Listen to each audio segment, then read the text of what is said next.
Good day, kids! Can you identify the place value of the said digit? That will be our lesson today.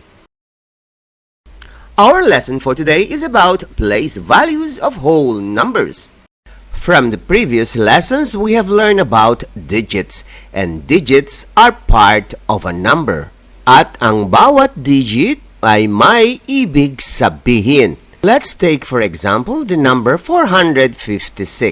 Ito ay isang example ng isang 3-digit number. Let's have another example, number 56. Ito ay isang example ng 2-digit number.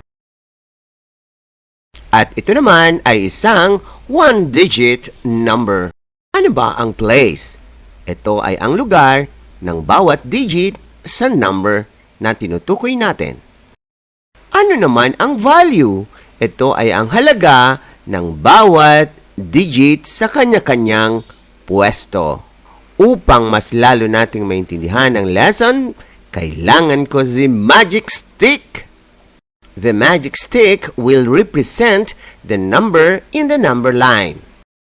Ating lesson, ang tandaan nyo lang ay yung lugar kung saan nyo. Because for any place, there is a value. For demonstration purposes, we will color code the squares to represent the different place values of a number. Let's start from the right. The first place value is ones. Next is tens. And then the hundreds. There you have it.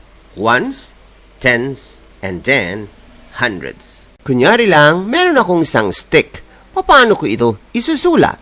Very good! The numeral 1 represents one stick. Paano naman kaya kung dalawang stick meron ako? Tama! Ito ang ating isusulat bilang numeral.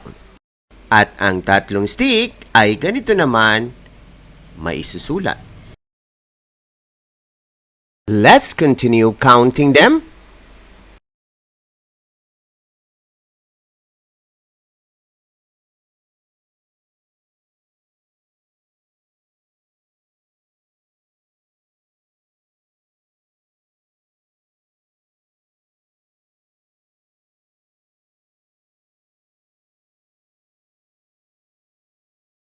Paano ko isusulat naman ngayon kung nakarating na ako sa 9 magic sticks?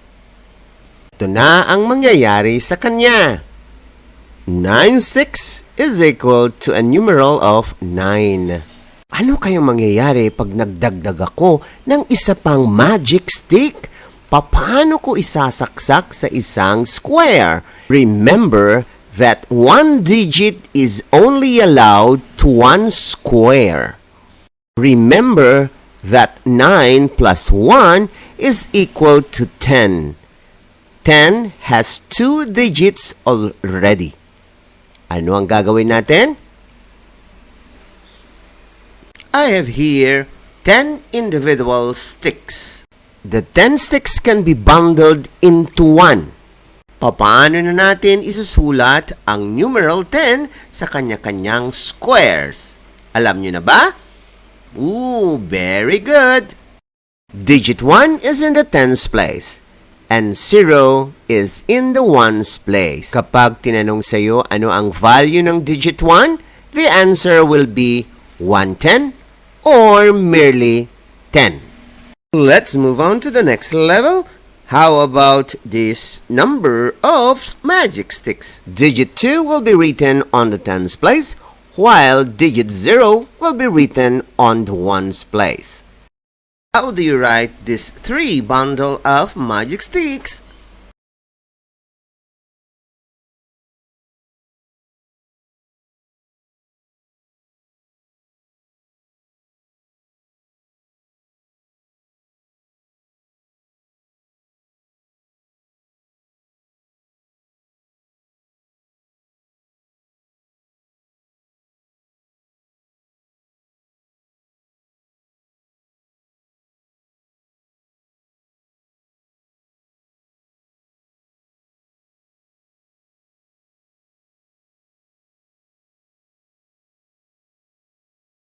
Now we have 9 bundles of 10 individual sticks. Therefore, there are 9 tens or 90 individual sticks. Upang mas maayos tingnan, pagpapatong-patungin natin ang mga bundles ng ating magic sticks.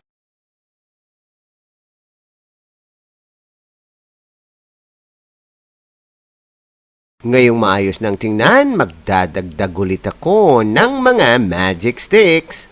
90 plus 1 is equal to... That's correct. How about if I added 9 more to 90? What will I write? That's right, 9 tens and 9 ones. How about if I added 1 bundle of 10 individual sticks? Therefore, there will be 10 bundles of magic sticks already. How will I write then? Yes, that's correct. Who got it right? We are now moving to the next level. The place value is called hundreds. Now, digit 1 is in the hundreds place, and the value is 100.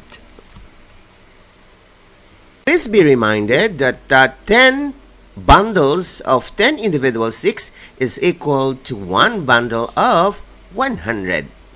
Pareho lang ang halaga. Ito naman ang 200, 201, 210, 215, 30, 6, 236. This shows that digit 2 is in the hundreds place, while digit 3 is in the tens place, and 6 is in the ones place. Let's review.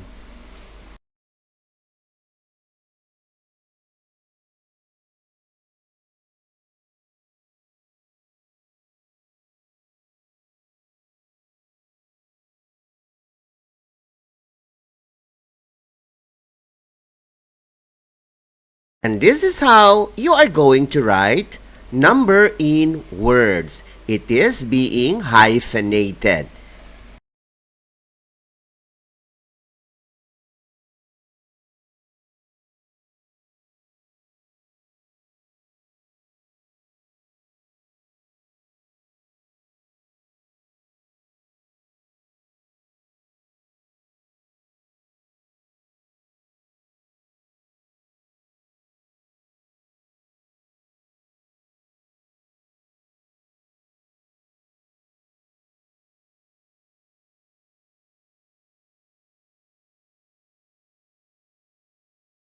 Now it's your turn to identify the place value of the following.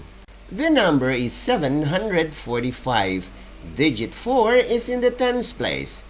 It has a value of 4 tens or 40.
Congratulations kids! Ngayong alam niyo na ang ibig sabihin ng digits, place value at value.